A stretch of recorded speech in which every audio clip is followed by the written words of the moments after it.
आगामी निवडणुकांचा बिगुल वाढला असून बीड जिल्ह्यामध्ये 6 नगर परिषदांमध्ये निवडणुका होऊ घातलेल्या आहेत आणि याच पार्श्वभूमीवरती आता माझ्यासोबत बोलण्यासाठी राष्ट्रवादीचे नेते योगेश क्षीरसागर आहेत।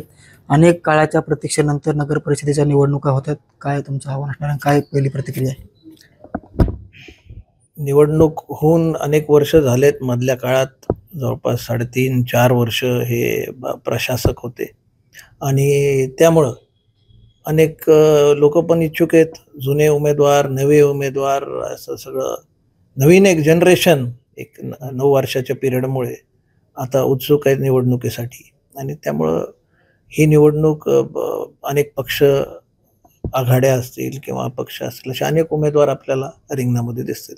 आगामी निवडणुकीच्या पार्श्वभूमीवरती मुंबईमध्ये बैठक झाली आणि सोबळाचा नारा देखील द्यायला पाहायला मिळाला, याकडे कसं बघता? बीडमध्ये काय परिस्थिती असणार आहे? तसे आम्ही निर्देश आता पक्षश्रेष्ठींकडे मागणार आहोत। एक आकलन करणं, आढावा घेणं पूर्ण सगळ्या प्रभागांचा हे आमच्याकडनं चालू आहे आणि एकदा परिस्थिती क्लिअर झाली 1-2 दिवसात की आम्ही तशी माहिती त्यांच्यापर्यंत देऊ आणि पुढचं डायरेक्शन ते देतील। एकंदरीत पाहायला गेलं तर विरोधकांना लढण्या अगोदर तुम्हाला स्वपक्षांमध्ये लढायला लागते किंवा प्रतिस्पर्धी उमेदवाराच्या समोर कोण येते अजून पाहायला मिळेल, मात्र गटबाजी उपळून येताना पाहायला मिळते।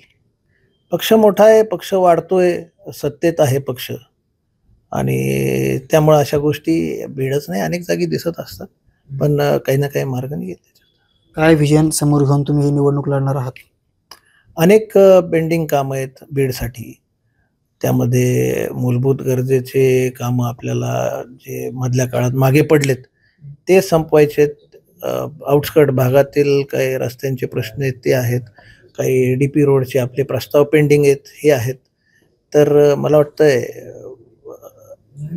आदरणीय अजितदादा पवार साहेब हे पालकमंत्री आहेत आणि त्यामुळं हे प्रश्न मार्गी लागतील आणि बीडकरांनी त्यांचं काम पालकमंत्री पदाची धुरा हातात घेतल्यापासून जे पाहिलेलं आहे ते नक्कीच कधी न दिसलेलं काम म्हणजे सकाळी 6 पासून जो माणूस काम करतो पालकमंत्री आपल्यासाठी, इतर जिल्ह्यातल्या व्यक्तींनी इथं येणं आणि अशा प्रकारचं काम करणं, बारीक सारीक गोष्टी सुद्धा पाहणं अगदी बारकाईने आणि त्यावर सूचना देणं, सगळ्या अधिकारी असतील, सगळे सिस्टेम असेल ही कामाला लावणं हे आपल्या बीडकरांनी कधी पाहिलं नव्हतं आणि त्यामुळं बीडकरांमध्ये सुद्धा उत्साह त्यांचा रेसिप्रोकेट होतोय आणि तो मतदानातून आपल्याला दिसेल।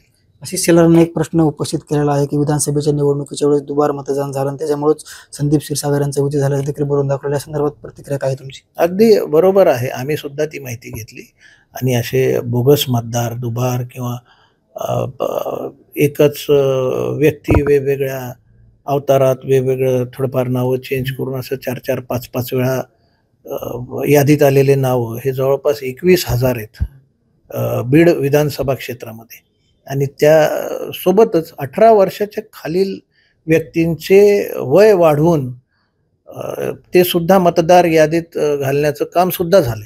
हे सुद्धा हजारोने निघतील नावं, त्याच्यामुळे ह्याचा तपास व्हावा यासाठी आम्ही पक्ष, महायुती आणि आयोग याकडे पाठपुरावा करत आहोत।